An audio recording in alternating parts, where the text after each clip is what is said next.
Hi, this is Scott with eTrailer. Today we're taking a look at and installing our CURT Class 3 hitch for 2020 Nissan NV200.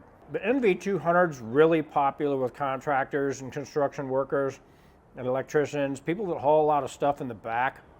We see a lot of that where we get a lot of that construction flair with these. This hitch with this one is going to be a really good option for somebody that wants to haul a little bit of extra stuff. Now say you've got a generator that you haul with you all the time and maybe a gas can for your generator.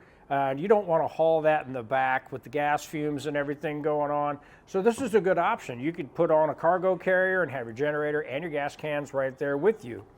Now you can use it for just about anything as well. You can use it for a small trailer. Say you've got a small trailer you pull around with you to job sites. That is an option as well. To me, this hitch looks really good. It's built really well. The welds and everything on it look really nice. The coating's really thick and looks like it's going to hold up really well. The gloss finish on this one really stands out, and I kind of like the way it looks. You're going to have a little bit of an exposed tube on this one, so it's going to come down just below your bumper just a little bit, but not enough to really make it stand out too much. Another nice thing with this one is the way that your receiver comes out a little more. You're going to have a little more easier access to your pinhole and your safety chain loops as well. And for the pinhole on your hitch, it's going to have a 5/8 pinhole opening, and that's what's going to secure any of your accessories onto your hitch itself. Now, it will not come with a pin, so if you need a pin, you can pick one up here at eTrailer. But to keep in mind, a lot of your accessories will have a pin with that. But another nice option to have is a locking pin option. Those are really nice for, say, you're out on the bike trail and you leave your car with your bike carrier on the back. I like to lock mine on so that way I don't have to worry about when I'm away. Nobody can take my bike rack off of the back. As far as our chain loops go, they're going to be a welded on heavy duty design. They're going to accept either your S style hooks or your clevis style hooks. So either one of them are going to work for your trailer safety chains. Now, as far as our measurements go, from the top of our tube to the ground, we're looking at 13 inches. And with that measurement, that one's going to help you decide on if any of your accessories need any rise in the shank or not for clearance. Now, from the center of the pinhole out to the edge of our bumper, we're looking at right at about 1.5 inches. And with that measurement, you'll be able to decide on if any of your bike carriers or maybe your cargo carrier folds up, will make any contact with the back of your vehicle. As far as weight capacities go for this hitch, for our tongue weight, we are looking at 525 pounds, and that is pushing down on the lower portion of your hitch. Now that will be the total of, say, your bike carrier with all your bikes on it, your cargo carrier loaded down with all of its gear. And for a gross trailer weight rating, we're looking at 3,500 pounds. That's going to be the weight of your trailer and everything that you have on it. But do keep in mind, you want to keep an eye on your owner's manual and make sure you don't exceed the weight capacities listed in there. So the best thing to do is just use the lowest number between your hitch and your manual. Now, if you get this hitch installed or you already have one installed, feel free to leave us a comment below and let us know what you think about it, or even let us know how you're using it. We'd love to hear from you.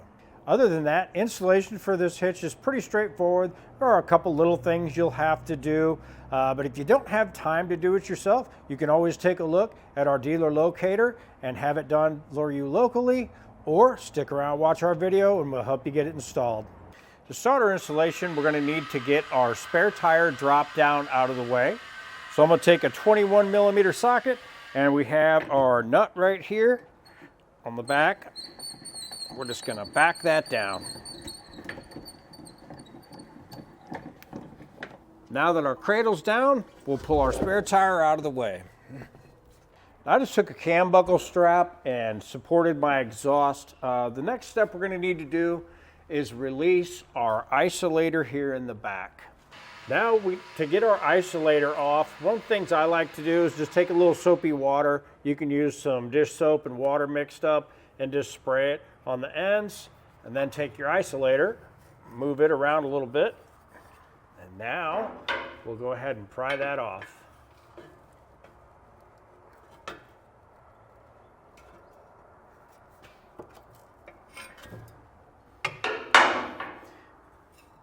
Now we can let our exhaust down a little bit and out of our way.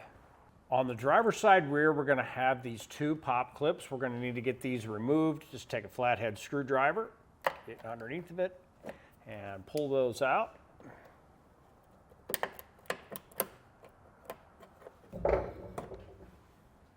Now in our instructions, it's going to show that we need to trim out just this certain section, but what we're seeing is this is going to interfere right in this area. This area is completely going to cover the hole where we're going to be mounting our hitch, which will only leave just this little tab left. So we're just going to make a straight line of this and come all the way across and just remove this whole panel. It really doesn't hold up much, so we're just going to do that. Now once we cut this off, you can use tin snips, you could use maybe a utility knife, just make a nice straight line of it.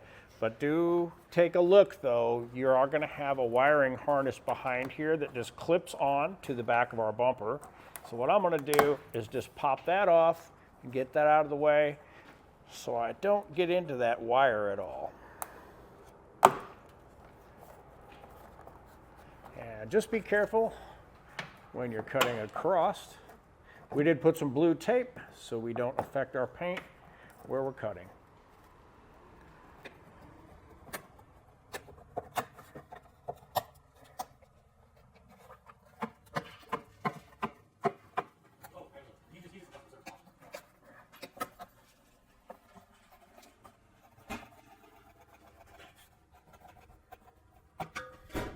For our mounting holes, we're going to be using these two right here, our rearmost holes on the back of our frame. Now we have a couple different options to run our fish wires through the frame. We can enlarge this hole here and then go through this way to fish wire to get our hardware into these two holes. Or you can go to the back of the frame where there's another hole, but for what I'm seeing here is it's really kind of make it hard to get at, and I can't even get my fingers up in there to even touch the fish wire when I run it through. So what I'm going to do is take a step bit and just enlarge this hole and run my hardware through here.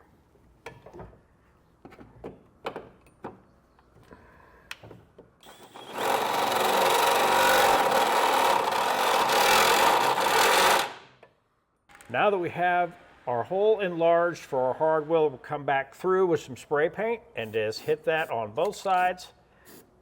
That way it'll keep that from rusting. Now we found that this cradle is going to get in our way. This isn't necessary. You don't have to do this step. We're going to get this removed out of the way just to make it a little easier for you guys to see so we can get a little better camera angles. So we're just going to remove this for now.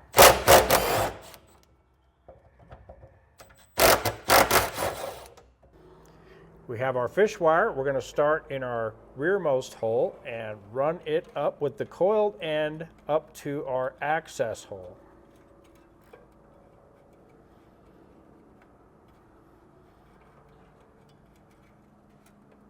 And just pull that through. And once we get that through, we'll take our spacer block, followed by our carriage bolt. Thread our carriage bolt onto our fish wire. Now we can run our spacer block in, followed by our carriage bolt. Pull those down into place. We'll follow that same procedure with this one, the other two on the other side. Now for our rearmost hardware, we have our access hole here and then one on our other side. This is where we're going to run through and up to this bigger hole, and that's where we're going to pull our wire through, and same thing, spacer block, and we're going to put our carriage bolt onto our fish wire. Now we'll run those up and through.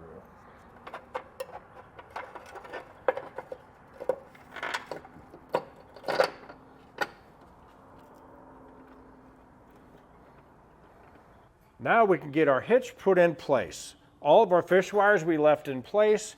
We just want to run them through our corresponding holes.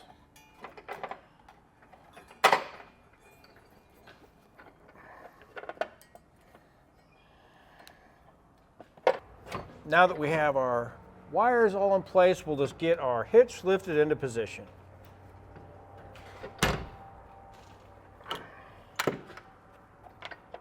Once we get one of them lined up, we'll just get a nut on one of these in the back, and that's going to help hold it in place so we can get the rest of our hardware in place. Now we did find that there is this little bracket on our model, and this basically just holds this little piece of wire up. That is going to make contact with our hitch and hinder us from going up anymore on this side. So I'm just going to remove that for now.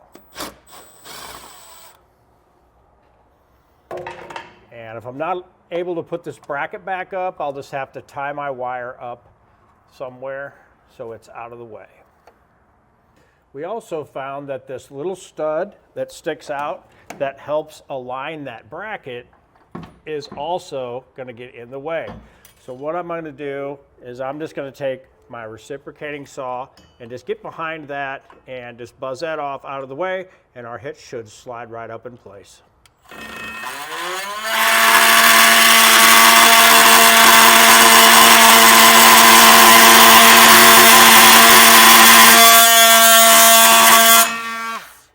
Another thing we noticed is on our passenger side, we have this other rear tab for the rear fascia. This is also going to be trying to ride underneath of our hitch. So what we're going to end up doing is end up trimming this off as well.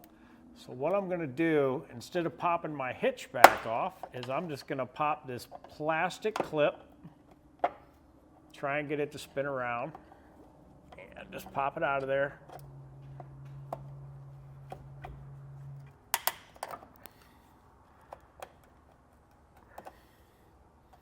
If I have to break the clip, that's not a big deal because we won't be replacing this clip.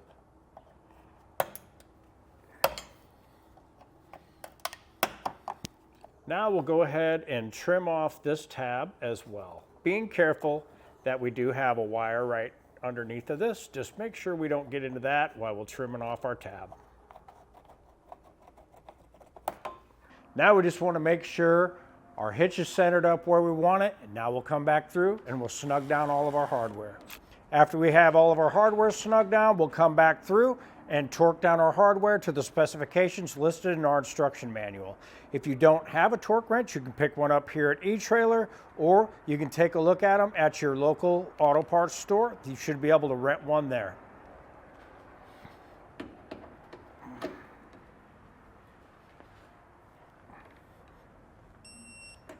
Now that we have our exhaust back up and our spare tire and our spare tire carrier put back in place, you can see that it all works really well with our hitch.